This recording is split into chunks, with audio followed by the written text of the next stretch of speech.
যখন কেউ আমাকে বলে যে তোমার হাতের এই রান্নাটা আমার খুব ভালো লাগে, একটু বানিয়ে খাওয়াবে আমাকে, তো তখন মনটা খুশিতে ভরে যায় আর মনে হয় তাকে কখন খাওয়াবো। কেমন আছো সবাই? পূজাজ ডেলি ব্লগে তোমাদের সবাইকে ওয়েলকাম। আশা করি সবাই ভালোই আছো। চলে এসেছি একটা নতুন ব্লগ ভিডিও নিয়ে। আর এখানে দেখো আমি কি করছি, গোবিন্দভোগ চাল নিয়েছি। চালটাকে ঘি দিয়ে ভালো করে মাখিয়ে নেব। আর আমি কিন্তু এটা নিয়েছি পায়েসের জন্য, আর আমি কিন্তু চাল ভাজি না। এটা আমার শাশুড়িমার থেকে শেখা। শাশুড়িমা কিন্তু কোনোদিন চাল ভাজে না ঘিয়েতে।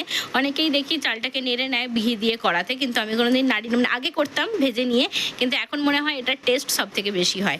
ওই জন্য আমিও আমার শাশুড়িমার মতন ওরকম ঘি দিয়ে ভালো করে চালটাকে মাখিয়ে নিয়ে একদম ডাইরেক্ট দুধেতে সিদ্ধ করতে বসিয়ে দিই। হ্যাঁ, সবসময় হয়তো দুধেতে সিদ্ধ করতে বসানো হয় না, যখন দুধ কম থাকে বাড়িতে তখন হয়তো প্রথমে একটু জল দিয়ে সিদ্ধ করি, তারপরে দুধটাকে অ্যাড করি। কিন্তু ওই যে কেউ যখন খেতে চায় তখন তো জিনিসটা স্পেশাল হয়ে যায়, তখন তো আর কৃপণতা চলে না। তো যাই হোক, এখন আমি একটু দুধ দিয়ে সিদ্ধ করতে দিয়ে দিয়েছি চালটাকে। এখন চালটা ফুটে গেলেই একদম যখন একদম জোরে ফুটে আসবে, বলক এসে যাবে, তখন আমি গ্যাসটা একদম স্লো করে দেবো। তো আস্তে আস্তে ফুটতে থাকবে, কারণ পায়েস জিনিসটাই এরকম, বারবার নাড়তে হবে আর একদম ধিমে আঁচে করতে হবে, তাহলে পায়েসটা ভালো হয়। আর যাদের বাড়িতে যাব, আজকে আমি যাব বড়ুপালে আন্টির বাড়ি। আমরা যেখানে আগে ছিলাম বছর 3, তো তাদের বাড়ির সবাই আমার হাতের আলুর দম খেতে খুব ভালোবাসে। আর লালা তো পায়েস ও তো মিষ্টি প্রিয়। তো ও বলেছিল যে আন্টি এই দুটো জিনিস বানিয়ে নিয়ে এসো, আলুর দম আর পায়েস।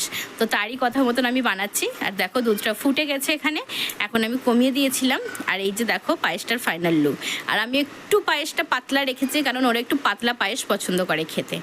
একদম বসাটা আমাদের মতো খেতে পছন্দ করে না, কারণ ওরা তো লুচি দিয়ে, রুটি দিয়ে, এইসব দিয়ে পায়েসটা খায়, তার জন্য ওরা একটু ঝোলঝোল পায়েস পছন্দ করে। আর এটা আলুর দম। আলুর দমটা আমি একটু হলুদ দিয়েছি, যেহেতু কাশ্মীরি আলুর দম সাদা আলুর দম আমি একটু একদম সাদা করি বাড়ির যখন করি, কিন্তু তারা তো একদম সাদাটা পছন্দ করে না, তাই জন্য অল্প একটু হলুদ দিয়েছি। এই হচ্ছে তাদের মেনু। আমি নিয়ে যাব, বিকেলে যাব। আর দেখো বিকেলে আমি যখন জামা কাপড় গোছাচ্ছিলাম, এই যে আমার মেয়ে চলে এসেছে আমাকে হেল্প করতে। ও হেল্প করে মাঝে সাঝে, যদি মুড তার ভালো থাকে হেল্প করে। ও বাবার লুঙ্গিটাকে ভাঁজ করছে আর আমাকে বলছে যে মা দেখো হচ্ছে কি না। তো ও স্টেপ বাই স্টেপ লুঙ্গিটাকে ভাঁজ করছে, আর আমি এদিকে আরও সব জামা কাপড় ছিল সেগুলো ভাঁজ করছিলাম। এটা হচ্ছে আর কি, কাজ করে দেওয়ার যে উদ্দেশ্যটা হচ্ছে, তুমি তাড়াতাড়ি কাজ করো, তাড়াতাড়ি পিউদিদের বাড়ি চলো। ওদের বাড়িতে যাবো বললে তার খুশি আরও পরিমাণে বেড়ে যায়। এই যে আমরা মা মেয়ে দুজনেই বেরিয়ে পড়েছি। তো একটা অটো বুক করে নিয়েছিলাম। ওর বাবা এখন যাবে না, ওর বাবা তো অফিসে, তো আমরা দুজনে চলে যাব ওখানে। আর ওর বাবা অফিস থেকে ডাইরেক্ট ওখানে আসবে, তারপরে একসাথে বাড়ি ফিরবো আবার রাত্রে। আর এখন আমরা বেরিয়েছি প্রায় 6টা বাজে। আরও আগে বেরোবো বলেছিলাম, কিন্তু প্রচণ্ড রোদ্দুর। তো 4:30টার সময় উঠে, ঘুম থেকে উঠে প্রচণ্ড রোদ্দুর দেখে আবার আর কি একটু রেস্ট নিয়েছে, তারপরে বেরিয়েছি 6টার সময়। দেখো এখন রোদ্দুরটা কমেছে, কিন্তু বাইরে রোদ্দুরের তাপটা এখনও পর্যন্ত কিন্তু ভালোই আছে। তো চলো আমরা তাদের বাড়িতে যাই। সে তো অস্থির হয়ে আছে কখন গিয়ে পিউ দিদি রিদি দিদির সাথে খেলা করবে। আর এখন তো আরও একজন যোগ হয়েছে, ছোট ভাই পুষ্কল, যেটা রিদ্ধির ভাই। কারণ লালা এখন একটু দল থেকে বাদ হয়ে গেছে। লালা যেহেতু এখন একটু বড় হয়ে গেছে, এখন ওর একটু লজ্জা লাগে বা বুঝতার হয়ে গেছে বলতে পারো। তো এখন আর কি ছোট ভাই বোনদের সাথে খেলতে তার লজ্জা লাগে। গাইড করে ঠিকই, কিন্তু এরকম বসে বসে লালাও আগে এরকম করতো। আমার মেয়ের বয়স যখন 6 মাস, আমি যখন ওকে নিয়ে এসেছিলাম এদের বাড়িতে, তো তখন লালা এইভাবে খেলা করতো ওদের সাথে। আর এখন এরা 3 জনে হয়েছে। আমার মেয়ে তো এদের বাড়িতে আসার জন্য পুরো পাগল হয়ে থাকে। দেখো এসেই শুরু করে দিয়েছে বদমাইশি, খেলাধুলো চলছে।